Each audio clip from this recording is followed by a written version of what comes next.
Shalom, Jacob's Camp parents. I'm Barry Block. I'm the rabbi of Congregation B'nai Israel Little Rock, and I'm the faculty dean at Jacob's Camp. Welcome home. Welcome to my home in Little Rock. Welcome home to Jacob's Camp 365.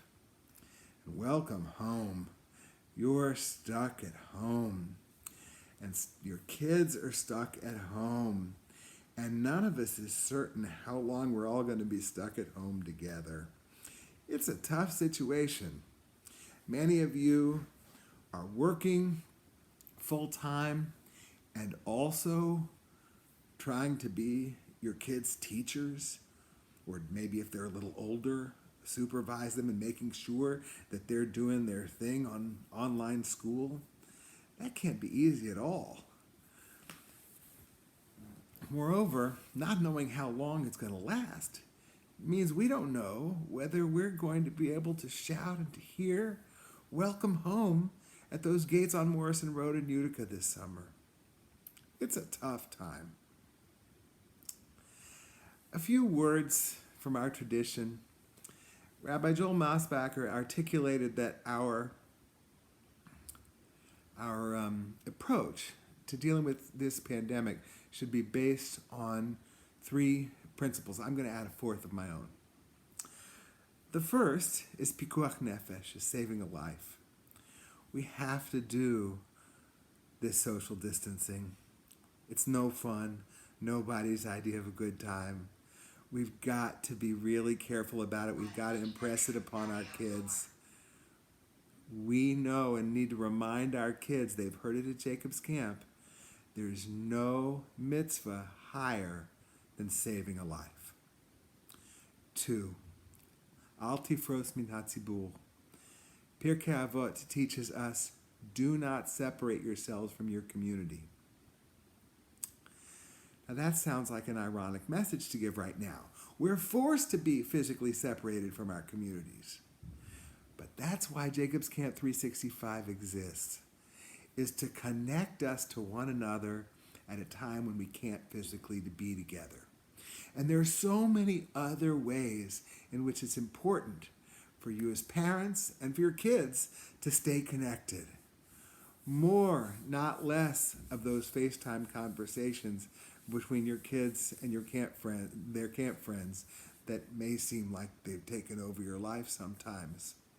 More, not less, virtual hangouts for you and your friends, adults to adults, after the kids have gone to bed or in a separate room.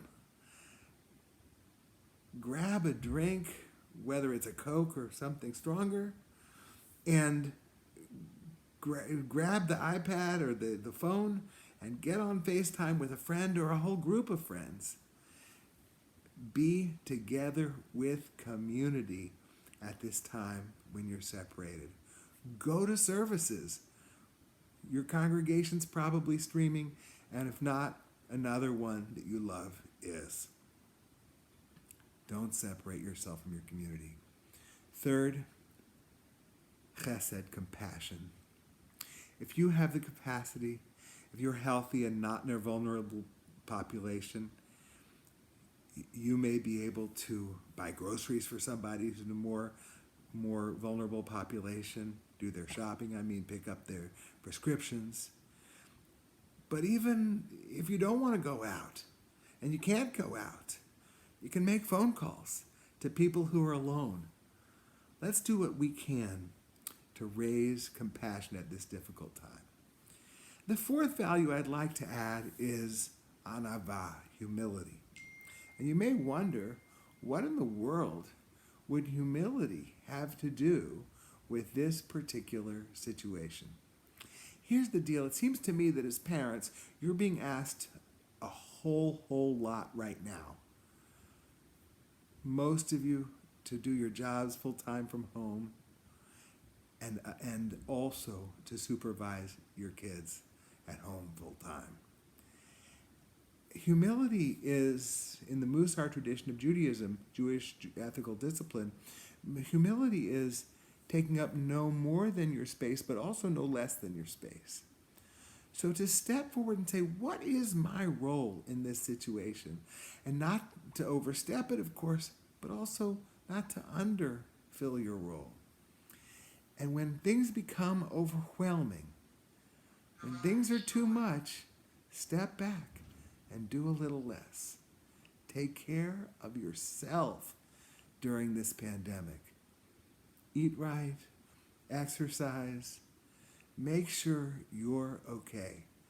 If you have a spouse or partner, check on each other.